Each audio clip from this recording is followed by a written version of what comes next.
Hello everyone and welcome to the Hobby Guard. In today's video I will be talking about how to use your wallet to help, contribute, to guide the companies, the IPs that you like in the right direction, in a direction that you, the customer, would like. Now specifically in this video I will be talking about the latest controversy in a video game that I like very much. Obviously I have a lot of issues with it and I will address them in some other video, but for the time being I will address the latest controversy, which is they added a microtransaction, a paid, which they said, the developer said they wouldn't do, a paid DLC for customization options, these being 3 different heads for 3 of the most popular Space Marine chapters: the Blood Angels, the Black Templars, and the Space Wolves, the Vulca Fenrica as they like to call themselves, the silly bastards. And you know, this goes for other controversies in the universe of Warhammer 40,000 or anything done by Games Workshop or any other IP that you like, and how I like to use not only my voice as I yap endlessly in this channel, but not only complain, but also my wallet. I have a bunch of videos of me talking about how I like to create fan art to sort of counteract and focus like the new official art that I don't like. I create my own type of unofficial art, focusing on the aspects that I do like, or the aspects of the lore that I do like, the aspects of the universe that I do like. I have a whole video on this, how cartoonized the art and the stories for Warhammer have become, but that's not the only way. There's also a more adult and responsible and mature way to guide these companies, and that is your wallet and what you do with your money. So I will give you a few recent examples of what I've done in the past, but first let's dive right in and talk about the controversies. You can see here I have a video by Behind the Grind. It says Space Marine 2's DLC voice lines are an embarrassing cash grab, and you know, the thumbnail says low effort, lazy and misleading scam, and that's just one of the many videos talking about this topic. You can see here I've seen a few. This is a video from Arch, regardless of what you think of him. His whole issue with this is that there are black space wolves, which, you know, it's something that I will address. And I feel like I am particularly suited to address this topic because, first of all, I will talk about the issues first, and then I will then proceed to talk about what we can do to actually fix them instead of just complaining, right? So, you know, Arch's whole problem is how there being black space wolves of African descent is a violation of the lore, and he makes his case in this video.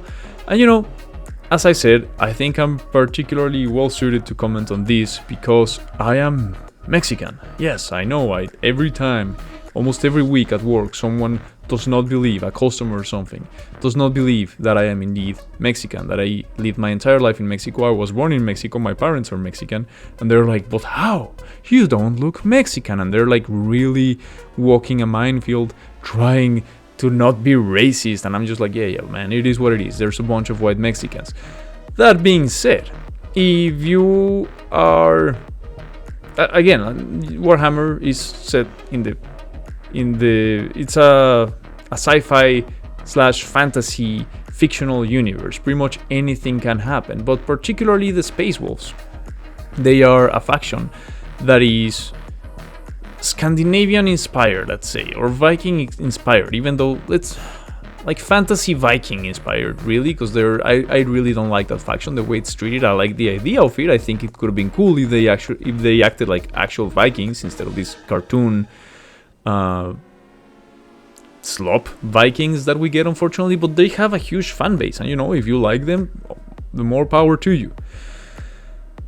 But let's change let's remove this like from the race talk and just from what people expect, because I have seen players playing with this head and they do have like a thick Fenrician / Scandinavian accent, or cartoonish Scandinavian accent that the Space Wolves usually have in audiobooks and media and so on.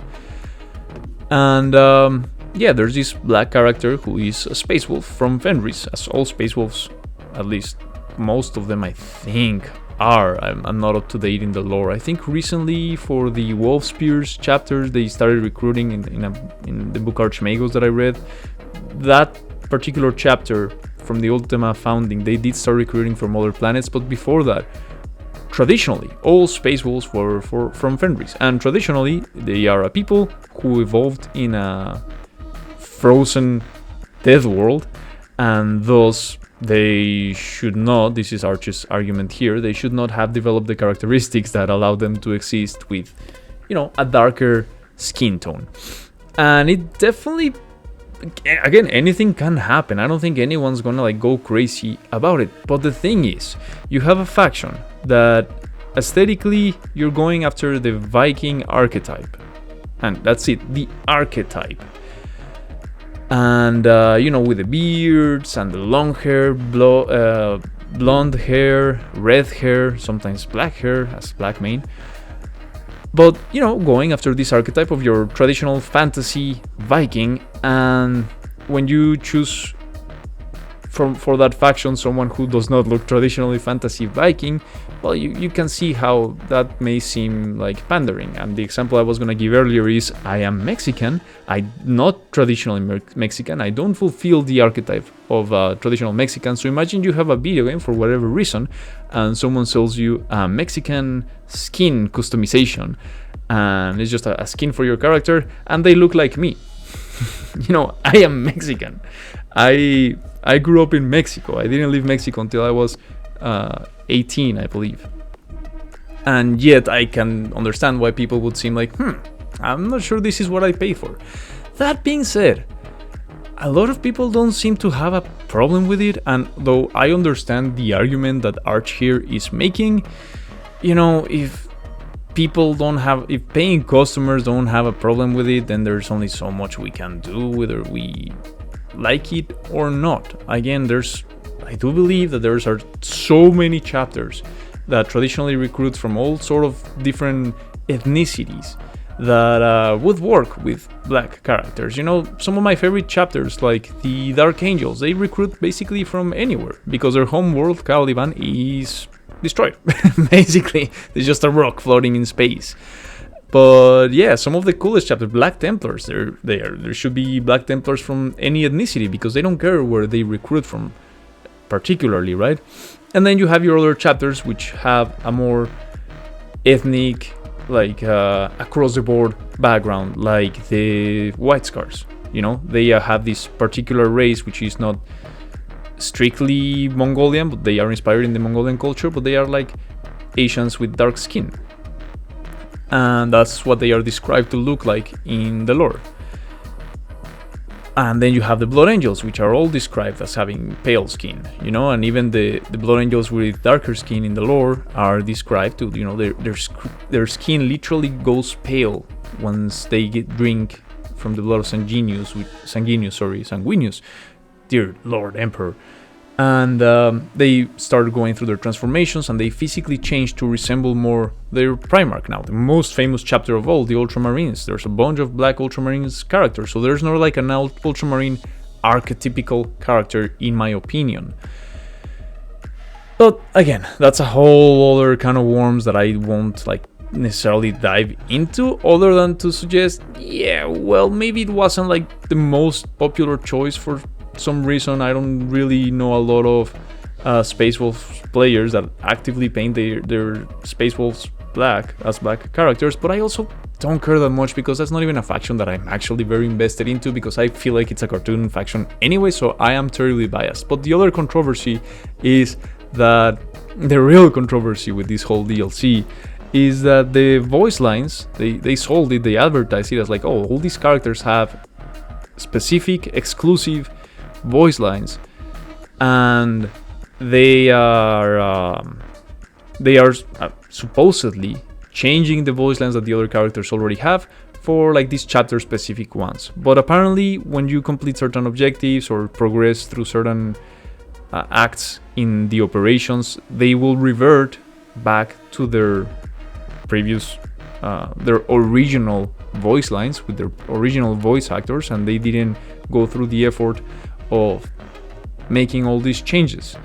And I can see why people are terribly upset about that. So again, I've bought this game. I bought both season passes so far, like the first year and the second year. battle pass or whatever they're called now. I don't really mind all that much. So I have invested money in this game because I felt like, for all its issues, and it does have faults, certainly there's things I don't like about it, and I will address them at some other point. But for all its faults, I think that there is a lot of good in this game, and I certainly enjoy playing it. As you've seen, there's a lot of videos of me playing this game in this channel and talking about it. So I appreciate that. But yeah, one of the 2 armies that I collect is the Blood Angels. It's one of my favorite chapters since the Horus Heresy, and I would love to have that Blood Angel customization head for my role-playing. As everyone knows who watches this channel, I'm huge into role-playing in all sorts of video games. But I simply won't pay for that, and that's the type of discipline that I want to talk about today. Now, unfortunately, that's sometimes how it goes. If you really want to make a change, you gotta show them with your wallet, because companies, sorry to tell you, but they are not necessarily people. Companies don't have necessarily morals. They have mission statements, for sure. But as long as they're making money, I think universally speaking, this is true. The biggest companies, as long as they're making money, they are willing to betray themselves and betray their consumers to an extent, as long as they can still make money from that. And that's when we get into predatory practices, right? Now let's talk about Games Workshop in general. I have hours and hours of content of me talking about other controversies of what Games Workshop is doing wrong with like female custodies and so on, and why I think that is very damaging, very poisonous for the lore and the fan base, and it did not need to happen from my point of view, so I won't get into that whole thing today. But from the moment they released female custodies, I basically stopped buying Warhammer products, official Warhammer products, and I started contributing using the money that I would have used for those things, because I'm still in love with this universe. I have a long history of escapism into this universe, which, you know, we love so much. But I won't reward them with my money. I have invested a lot of money on it already, and if they're not gonna respect their fans and their lore and how invested we are in it, then, well, they're not gonna get any more until they start to do things right. And doesn't mean I haven't like bought anymore or anything else that I can use for my hobby, right? A few months ago there was this whole drama where this person who makes models for 3D printing, which, yeah, they are Warhammer compatible, got a cease and desist and got into this huge legal battle. I believe his name is... Quick editor's note here, just as I was rewatching the video, actually I got the name of this creator wrong. The name is Ghamak, not Gamzad. I think Gamzad is another creator, but as I explained, I haven't previously followed the work of either of them, which just goes to prove the point. Gamza. And, you know, I had never bought a product from him, ever. But he did start up a GoFundMe, I think, or I think it's a GoFundMe to help him fight this legal battle, because the way he explained it, and, you know, based on the little information that when I looked into this whole topic, is that it's not that he wasn't able, that they weren't asking him to not make like Warhammer like products, but he couldn't make any sort of fantasy products for 3D printing, and that seems really unfair. And so I grabbed like a $40 or $45 for $45 or $40 from my wallet pretty much, and which I would have used for my hobby, even though you can't really buy almost anything with that with so little money apparently. And I supported him in that to the extent to which I could, and I got absolutely nothing from it, right? But that's me trying to support the community that supports the universe that I love, right? And something similar happened recently with this. Here, where is it? There you go. Major Minis. Now, in case for those of you who don't know, Major Kill, of course, if you come across this channel, you're gonna come across this channel eventually, or you have already. But Major Chill, hey? Major Kill is, or Major Cringe, and as some like to call him, is a content creator for Warhammer. Now, specifically, I don't like his content, okay, this, I do have a very nuanced view on him, and I don't usually talk about like other creators to criticize them, but just explaining myself of why I bought one of his miniatures. He makes proxies for Warhammer. He doesn't like design them himself, but he works with a team. And from my point of view, and I'm just spitting the facts here, I mean no disrespect by this, he is just in this whole thing for the money, and he is doing great. I'm sure he likes Warhammer to an extent, but he's certainly willing to go against the lore. Like, he doesn't have a huge appreciation for the lore. Even though he makes lore videos, he's always making jokes and focusing on the meme aspects of the lore. And I haven't never gone into his Patreon or anything, but he does produce a lot of not safe for work content, and you know, that sort of stuff. He uses like nude models, I don't know if female and male or only female, I don't know, but he makes like calendars. So it's all very goonery, it's all very goonish, and that's not what I'm into Warhammer for. You know, I have a laugh, I can have a laugh like anyone else when something is smart and actually funny, but as good as his miniatures are, that's not the type of behavior that I like to reward for content creators about, again, a universe that I like.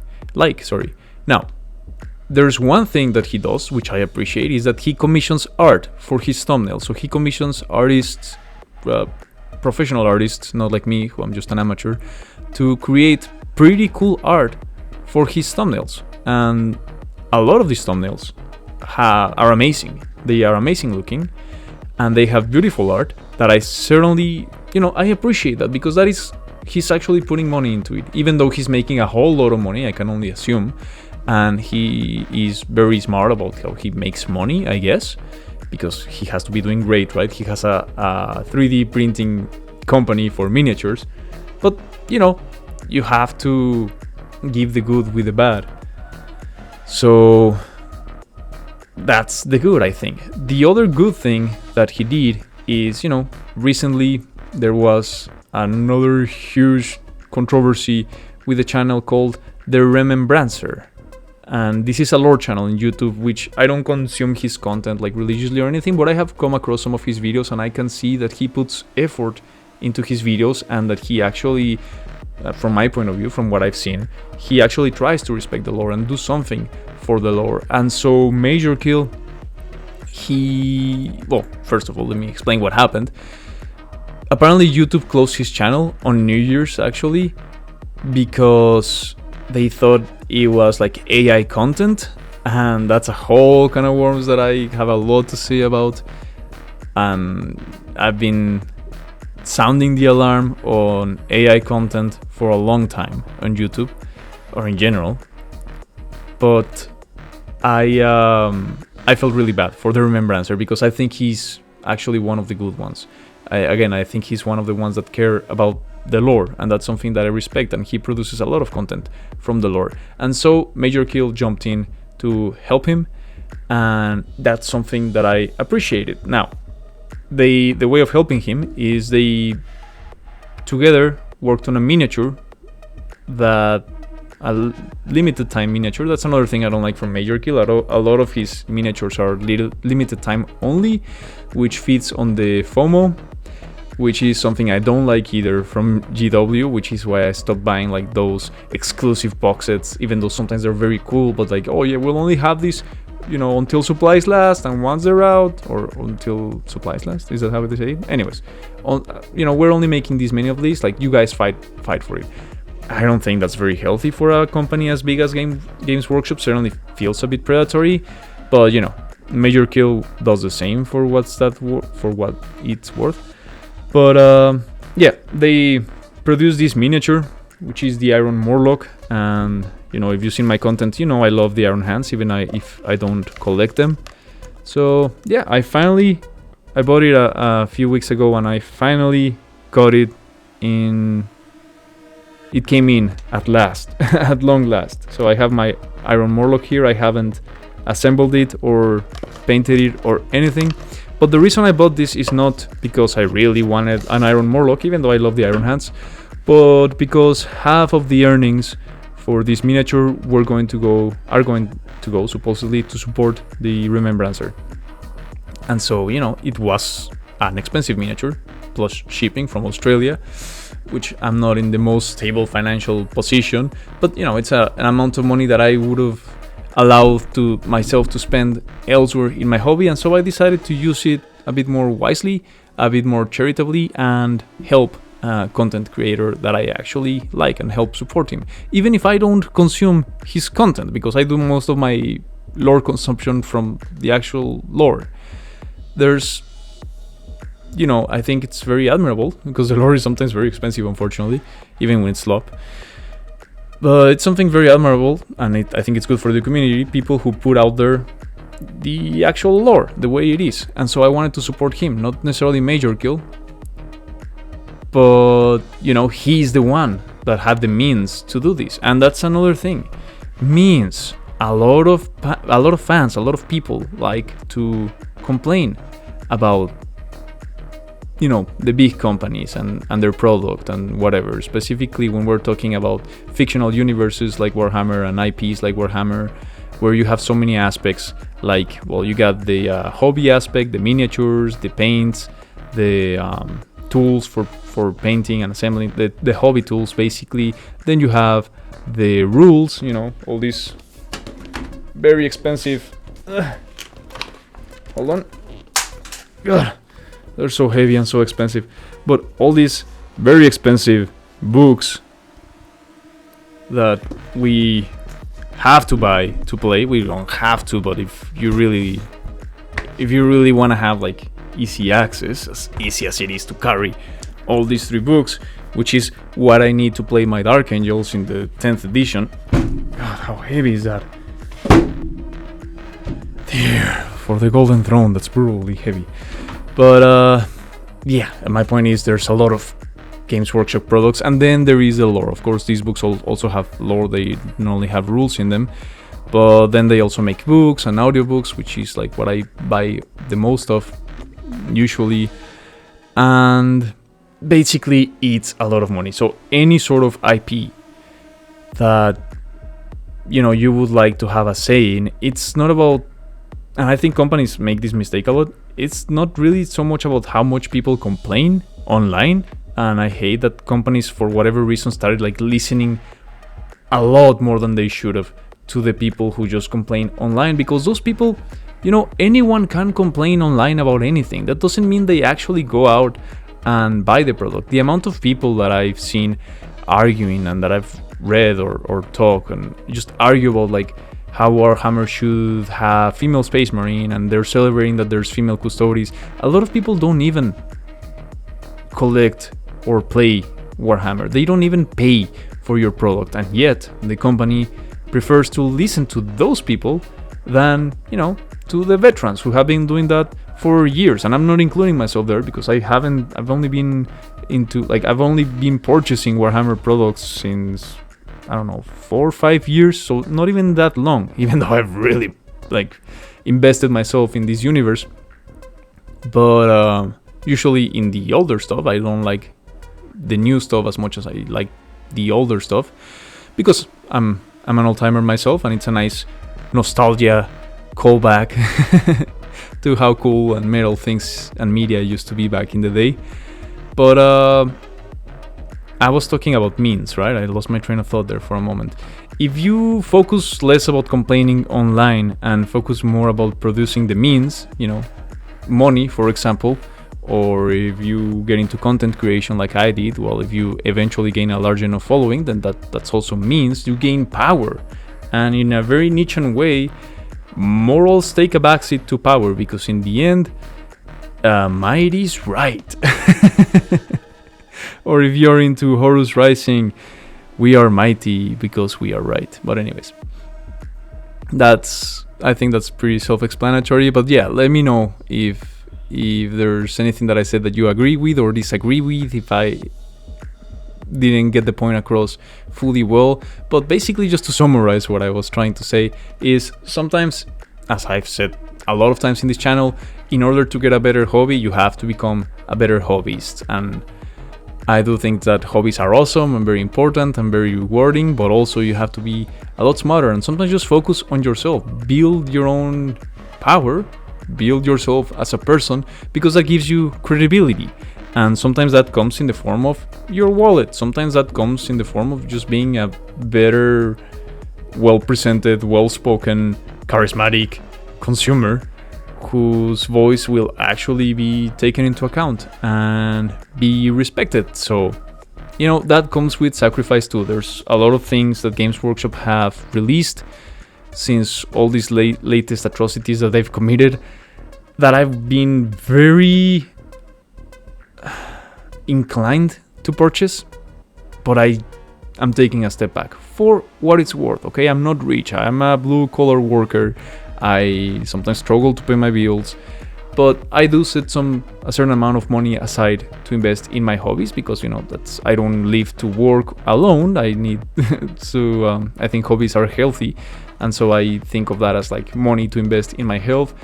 And I've taken a step back with it for what it's worth, because the company has been making decisions that I don't agree with. That's not what I got into this universe for. That's not what a lot of people got into this universe for, and that's not what we would like to see in the future. And I have hours of content explaining my points in other videos, so feel free to browse the channel.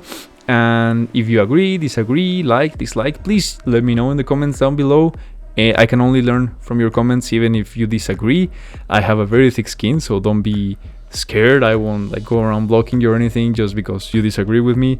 But with that being said, thanks for coming, thanks for watching. Please like and subscribe if you would like to see more content like this. And with that being said, ad astra, and remember, there are no female custodians.